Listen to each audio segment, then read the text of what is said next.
자, 우리 지난 시간 나눴던 내용을 잠깐 정리해보고 넘어갑시다.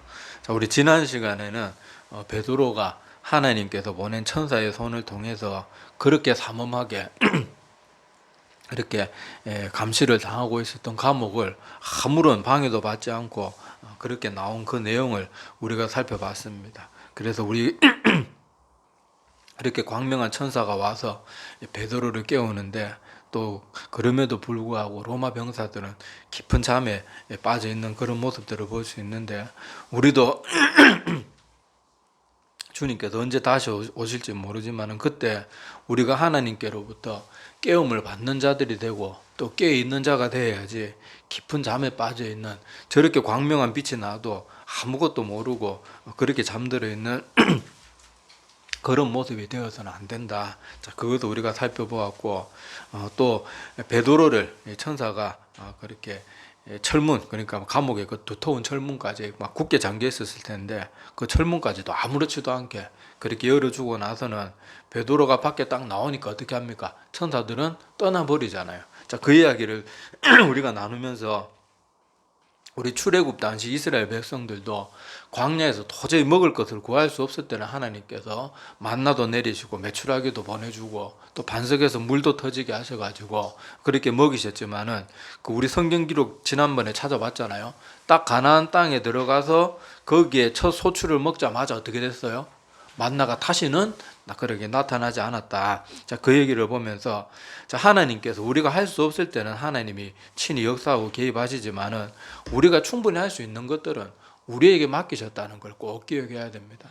사역을 하다가 보면은 하나님 앞에 잘 믿으려고 전혀 노력하지 않는 사람들이 늘 핑계대는 게 뭔가 하면은, 목사님, 믿음이 나오면 내 마음대로 되는 겁니까? 안 되는 건 맞잖아요. 믿음 하나님이 주시는 건데, 내가 뭐 노력한다고 되는 것도 아니고 안 한다고 안 되는 것도 아니고 하나님께서 주시는 건데, 뭐 자꾸 뭐 하나님이 주권에 속해 있는 건데 뭐 자꾸 우리 보고 뭐라 그럽니까? 이렇게 말도 안 되는 좀 어색한 건 있어가지고 그런 막 이론을 자꾸 끌어다가 되면서 자기가 믿음 생활 열심히 안 하려고 하는 것들을 자꾸 합리화하는 그런 사람들이 있거든요. 근데 여러분 기억해 보세요. 하나님께서 그 이집트 광야에서 만나와 메추라기를 내려주셨지만은 그걸로 배가 부르기 위해서는 어떻게 해야 돼요?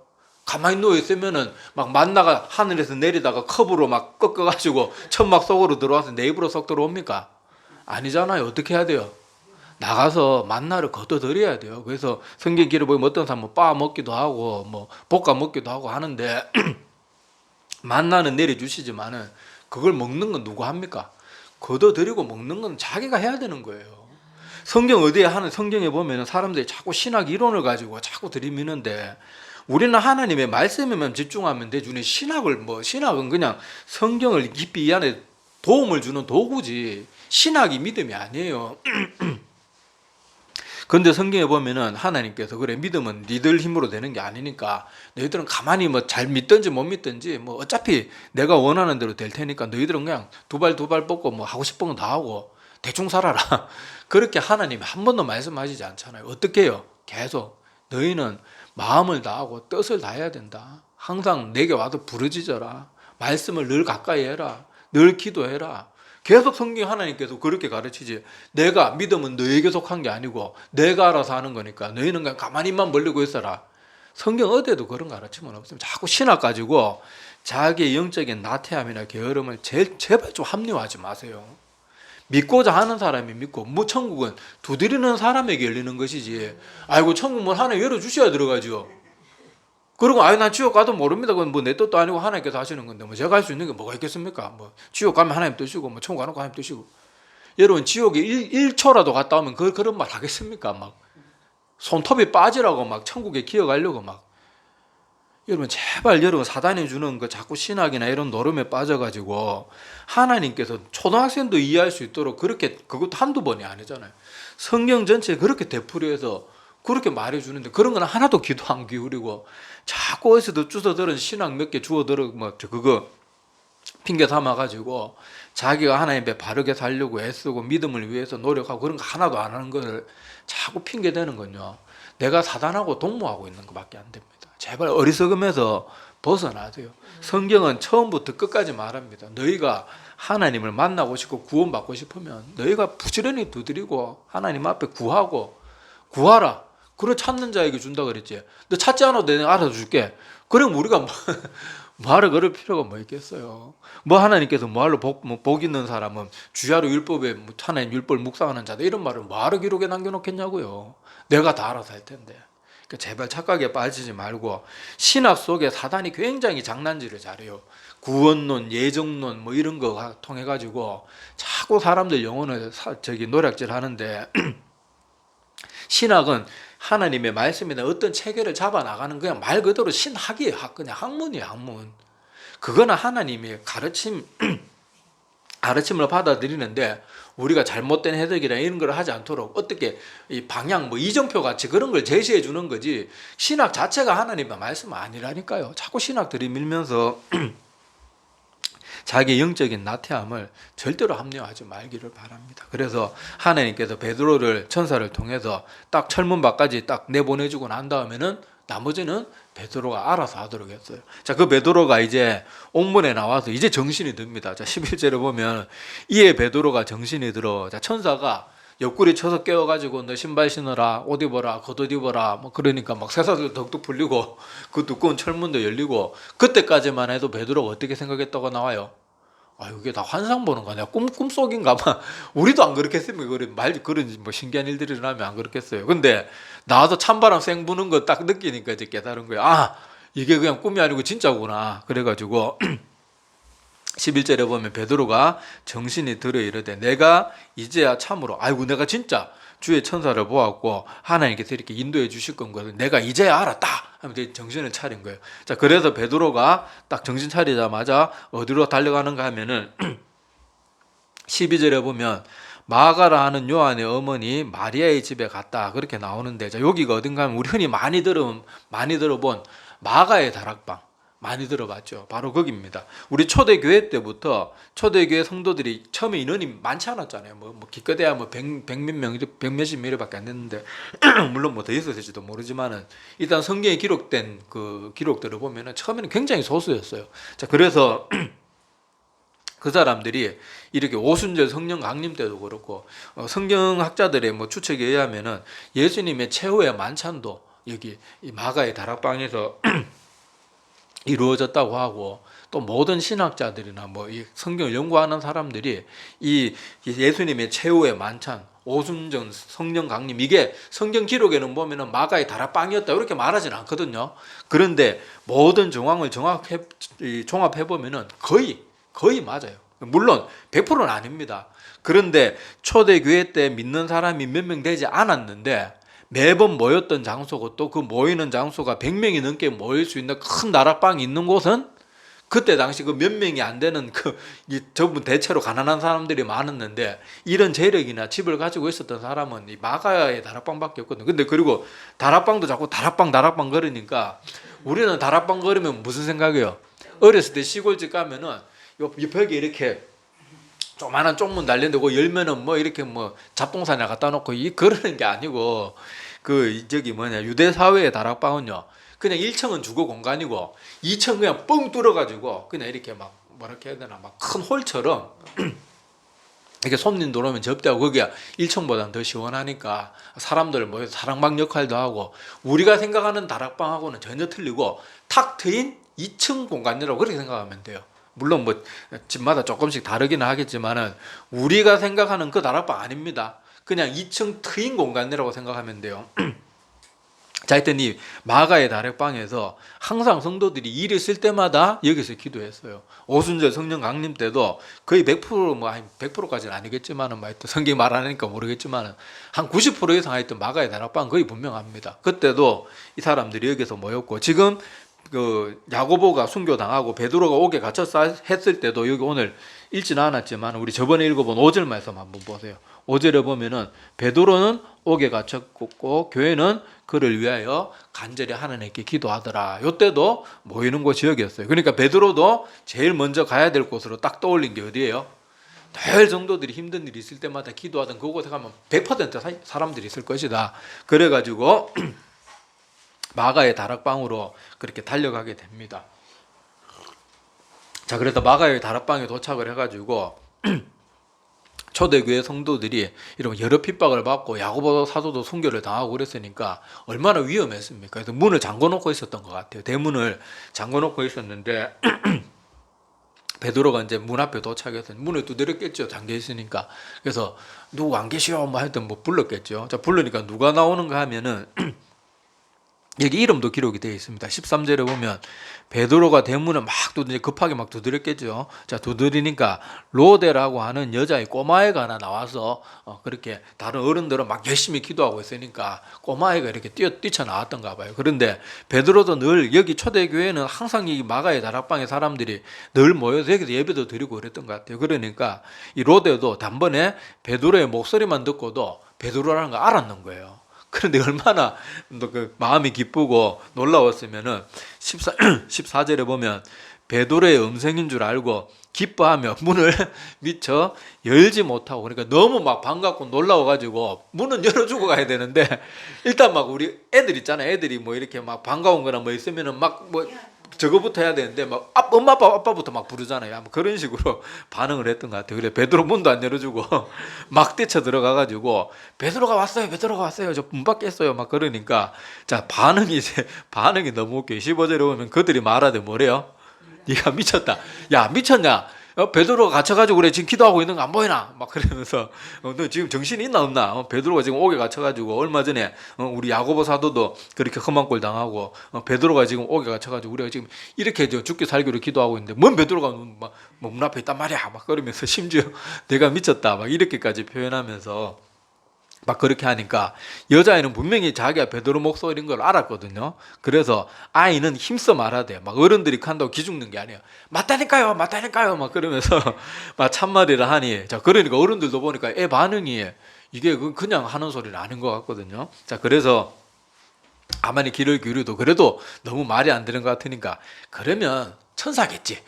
이런 식으로 15절 끝부분에 보면 그러면 그의 천사라 하더라. 자, 그렇게 반응을 하는 또 어른들의 재밌는 모습이 있는데, 자, 16절에 보면 베드로가 문 두들기를 그치지 아니하니, 그러니까 바깥에 계속 쿵쿵쿵쿵 때리는 소리가 나는 거예요. 자, 그들이 문을 열어 베드로를 보고 놀라는지라. 자, 이게 오늘 16절까지의 내용입니다. 자, 여기서도 보면은 이 사람들의 반응을 가만히 살펴보면 이 부분 가지고 제가 한 번씩 설교 때 우리의 믿음이 얼마나 부족한지 그거에 대해서 말하면서 종종 이 본문을 제가 인용하고 했던 기억이 있는데, 우리가 여러분 정말로 내가 믿음이 정말로 충만하다, 하나님의 권능과 능력을 절대적으로 믿는다, 그러면은 우리가 열심히 기도하고 있을 때 베드로가 문 앞에 왔다 그러면 우리 어떻게 반응해야 돼요? 그럼 그렇지, 당연하지. 베드로가 왔다, 우리 기도 응답됐다, 이렇게 해야 되는데 사람들 반응이 어때요? 막 심지어 꼬마한테 야, 너 미쳤냐? 막 그럼 천사겠지. 이런 식으로 반응할 정도로 우리 인간들의 모습이 그렇게, 말은 저 하나님 믿습니다, 뭐 말은 뭐 저도 뭐 목사 뭐 이렇게 하지만은요, 우리가 사실 믿음이 너무 없어요. 예수님을 한번 생각해 보세요. 예수님이 복음서 같은 데 보면 예수님이 기도하고 응답된다고 예수님이 막 신기하고 막 이런 장면이 나옵니까? 안 나와요. 예수님은 기도하고 딱 이루어질 걸 이미 알고 있고 그렇게 믿고, 그래서 막 오병 이후에 기적이 일어나도 막 제자들은 막 깜짝 놀라고 그러지만은 예수님은 눈 하나 깜빡 안 해요. 자, 이제 나눠줘라. 얼마든지 먹고 남을 거다. 나눠줘라. 나사로가 죽어서 막 썩은 내가 날 때도 나사로야 나오너라, 조금도 의심하지 않잖아요. 예수님은 하나님 앞에 그 베드로 부르기 전에 막 먼저 기도하잖아요. 여기 있는 많은 사람들의 위함입니다 하면서 기도하고 그렇게 나사로를 부를 때 그 나사로가 나오니까 예수님이 막 놀랐습니까? 아이고 하나님, 설마 죽은 사람까지 살릴 줄은 몰랐습니다. 막 안 그러잖아요. 당연한 거예요. 당연한 거. 믿음이 있다면 당연한 거예요. 그런데 우리 어떻습니까? 우리 기도하고 기도 응답이 되면 어때요? 목사인 저도 기도해놓고 기도대로 응답이 되면 신기해, 좀 안 놀라야 되는데 내가 그만큼 믿음이 없는 거예요. 말은 뭐 목사라 그러고 뭐 믿읍시다 말은데 사실 이런 모습을 보면 우리가 믿음이 없는 거예요. 저도 전에 이렇게 결혼하고 한참 동안 애가 들어서지 않아가지고 되게 고민하던 뭐 그렇게 신혼부부가 있었어요. 그런데 몇 년이 지나도록 애가 들어서지 않는데 나보고 기도해달라고 찾아왔는데 기도해도 안 될 것 같은데 아이고 이거 어떡하나 이거 안 그러면 능력 많은 목사도 많은데 뭐 이거 그때는 제가 무슨 저기 뭐야 조만한 교회 뭐 이렇게 부목으로 있고 뭐 이럴 때인데 나를 찾아왔으니까 제가 얼마나 마음에 부담이 많이 됐겠어요. 그런데 어떻게 됐는 줄 아세요? 기도해주고 났는데 단번에 애가 들어섰어요. 그때 제가 그걸 당연하게 받아들인 게 아니고 와 신기하다. 야 하나님이 들어주셨구나. 근데 저희 반응도 똑같더라니까요. 그걸 보면요 우리가 믿음이 없는 거예요. 지금 웃으면서 말하지만은 사실 이런 우리의 모습이 하나님 앞에 되게 부끄럽고 되게 죄송한 모습이에요. 우리는 어떨 때 놀래야 되는가 하면 기도했는데 왜 기도 응답이 없지? 기도했는데 왜 기도대로 안 되지? 이게 이상해야 되는데 우리는 기도 응답이 안 되면 당연하지. 그럼 그렇지 뭐 안 되는 게 당연하지. 이렇게 솔직히 여러분 그렇게 생각하잖아요. 솔직히. 그런데 막 기도 응답이 딱 돼요. 막 딱 되고 막 우리 아들 막 공무원 시험 되게 돼서 공무원 요새 뭐 9급도 하늘의 별따기잖아요. 막 그렇게 기도하다가 딱 9급이 되면은 막 놀래고 그러는데 그게 사실 우리가 믿음이 되게 부족한 그런 모습들이란 말이에요. 자, 그렇다고 뭐 기도라고 모든 기도가 다 하나님께 들어주시고 그런 기도 아니에요. 우리 야고보서 4장 2절과 3절에 보면 우리가 기도한다고 하나님 로또 한 방 내가지고 인생 역전하게 해서 이렇게 기도한다고 그런 기도가 됩니까? 안 되죠. 자, 요한복음 4장 2절과 3절에 보면 이렇게 가르치고 있습니다. 너희는 욕심을 내어도 얻지 못하여 살인하며 시기하여도 능히 취하지 못함으로 다투고 싸우는도다. 너희가 얻지 못함은 구하지 아니하기 때문이요. 첫째로 우리가 얻지 못하는 이유는 제대로 기도조차도 안 하기 때문에 그렇고, 자 야고보서 4장 3절에 보면 구해도 받지 못하는 경우가 있는데, 자 그 말은 구하여도 받지 못하면 정욕으로 쓰려고 잘못 구하기 때문에 그런 기도는 하나님이 해도 안 들어주신다는 거예요. 그런데 우리가 하나님의 뜻에 합한 어떤 기도를 했는데 기도에 응답이 없거나 그럴 때는 우리가 그런 걸 이상하게 여기고 기도 응답이 되는 것을 당연하게 여기는 그런 믿음이 우리가 그런 모습으로 자라나가야 됩니다. 그래서 오늘 여기 로데라는 여자아이가 베드로가 지금 문 앞에 와서 저렇게 문을 두드리고 있다 이렇게 말하는데, 지금 그들은 지금 계속 막 열심히 막 땀까지 뻘뻘 흘리면서 뭘 기도하고 있었어요? 우리 베드로 사도 살려주세요. 우리 베드로 살려주세요.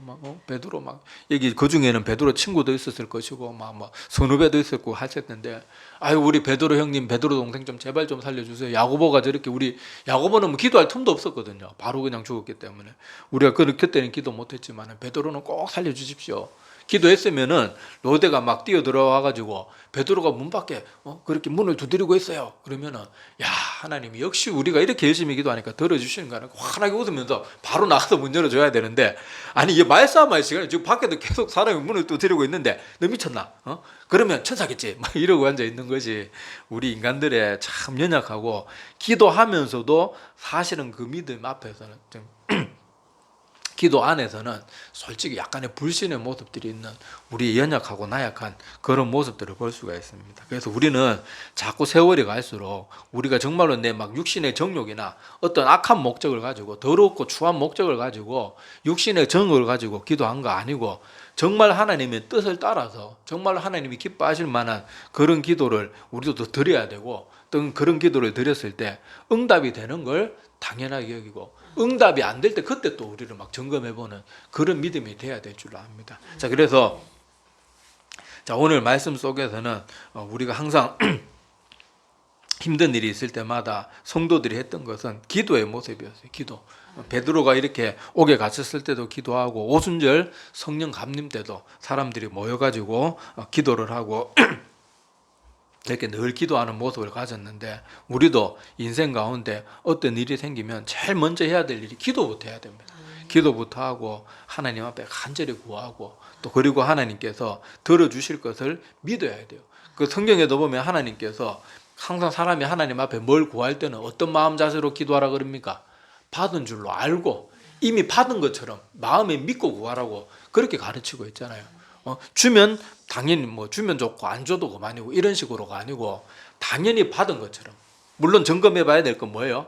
내 이 기도가 육신의 정욕을 위해서 구하는 거지 내 욕심 이런 걸 따라서 구하는 게 아니고 정말로 하나님 뜻을 따라서 구하는 것이라 그러면 우리가 그런 마음을 가지고 이미 받은 것처럼 예수님의 기도의 모습이 있었잖아요. 예수님은 기도하고 한 번도 의심하거나 이게 안 될 거다 이런 걱정도 하지 않았고 기도하고 당연히 그대로 다 이루어졌어요. 다 이루어졌고 그래서 우리도 그런 물론 우리가 예수님처럼 대단한 존재는 안 되지만 우리는 항상 목표는 어디로 삼아야 돼요? 그리스도의 장성한 분량이잖아요. 우리의 목표는 그리스도를 닮아가는 그런 믿음의 목표를 세우고 우리도 이렇게 기도 응답이 되었을 때 놀라는 사람이 아니라 이제는 당연하게 그렇게 생각하고 반응할 줄 아는 그런 우리들이 되기를 바랍니다. 기도드리겠습니다.